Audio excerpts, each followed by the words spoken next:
All right, so ciao, half fam. I know you're pissed right now, but hey, when it comes to team content, your Red Sox are essentially unmatched in baseball right about now. When it comes to major decisions involving their best players, though, I understand your point, Red Sox fan, because it does seem like they're as dysfunctional and cheap as ever. Funny thing about that Rafael Devers situation is that Sox fan isn't even happy with Devers right now. I mean, yes, he's still the best hitter on that team and has been for the years. But Red Sox fan was not thrilled at his decision to say, psst, please, to the notion of playing first base after Tristan Casas went down. Red Sox organization was even more pissed, clearly. But Sox fan did not like it either, and I can't exactly blame them. That's a tough one to defend, especially when Devers chased it with, why doesn't the front office do their jobs and go find another first baseman instead of asking me to do it? That was hilarious. I mean, that was brass.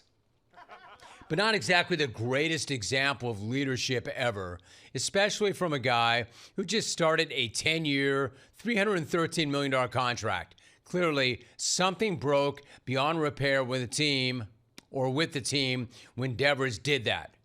Now, I understand the team's perspective here.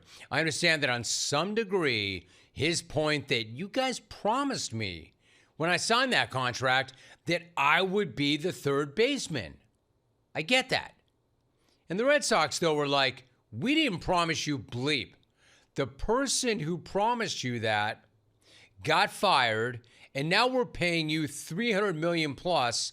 So if it's not too much to ask, can you just go over to first base and play? We're really not asking you that much. Yeah, but I was promised I wouldn't have to. Yeah, but the guy who promised you that is gone. So this is just part of the business. Promises are just words. Unless it is inked in that contract, a promise isn't worth a damn. I've seen it time and time again in our business. And then after that happened, clearly the Boston front office was done with him. So I get it, fine. What I don't get is trading him to Frisco for basically a bag of balls. A middling young starter, a hard-throwing reliever with an ERA of over 6, and 2 long-term, long-shot prospects. That's all they got for one of the best hitters in all of baseball, and has been one of the best hitters in all of baseball, and was your best player. Hey, Red Sox front office, you want to know why your fans are so pissed? That's why. It's because the team is absolutely worse today than it was worse yesterday. And the future prospects aren't even that impressive. So what are we even doing here? It's a fair question. If Boston felt that they were getting their money's worth with Devers, then fine. But you have to do better than that return for the best hitter on your team. And it's absolutely brutal for the Red Sox fan to watch 5 straight wins, 8 of 9, and a sweep of the Yankees and finally see some momentum building, only for the team to trade Devers for a bag of baseballs. Talk about a kick in the stick. Like, what's the timing in that? The timing couldn't have been worse. So we're already talking about a fan base that is still scarred by the Mookie Betts trade, a stupid trade at that. And then you've got a fan base tired of this weird Moneyball era of the Red Sox, which is still hard for them to believe. That makes no sense. And then you've got the Red Sox right now just feeling a little bit like the football giants, a once proud and impeccably run organization that just isn't either of those things anymore. Like, I get it. Devers didn't really care about being a Red Sox anymore. And you don't want a guy that doesn't want to be there. I get that too. Which is why Big Papi's comments on the situation to me are pretty interesting. He said, quote, "Players need to take this as an example. Nobody is indispensable. You have to be available. And that was the end of the relationship between Devers and the Red Sox. You need to be smart to understand the situation. Your worst enemy is your ego. Sounds like you can tell who he's siding with and siding against. He's right. That's right. All of that is fair. And refusing to play first was the end of the relationship. And why did you refuse to play first? Ego. I don't have to. Why do I have to? Do you know that who the hell I am? I already did for you. I already went to DH for you. You already told me I wouldn't have to move from third base. I'm not moving again. Again, do you know who the hell I am?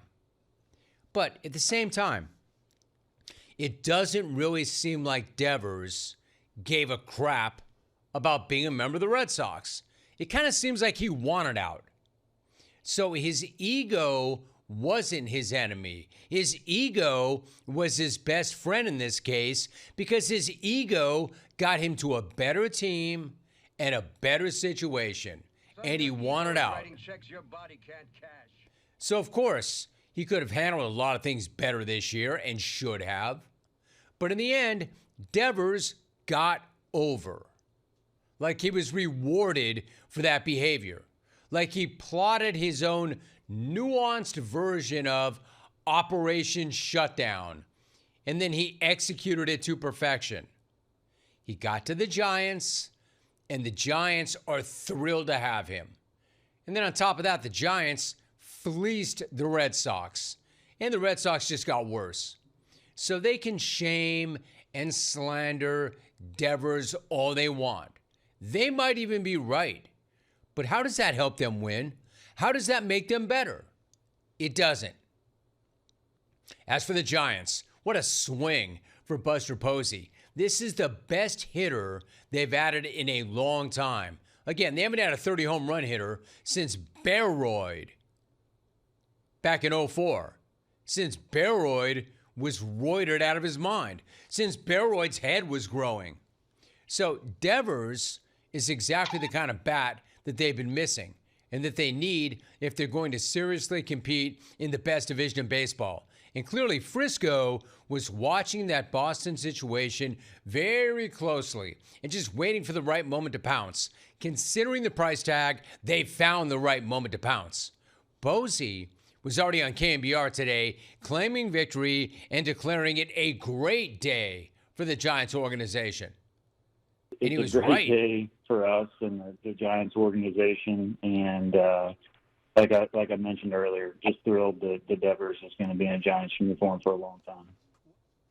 So it's a major sign that Frisco is serious. Devers does have nearly the entire $300 million in front of him now. And the Giants do have to pay all of it. All of it. And he's already 28. But he's a win-now player who makes the Giants better today, and the Giants are clearly in a win-now mode, clearly committed to putting a championship-caliber team out on the field right now. Can the Red Sox say the same? Can the Red Sox really say they're better today than they were on Friday? Can they really say they're serious about winning right now? Doubt that.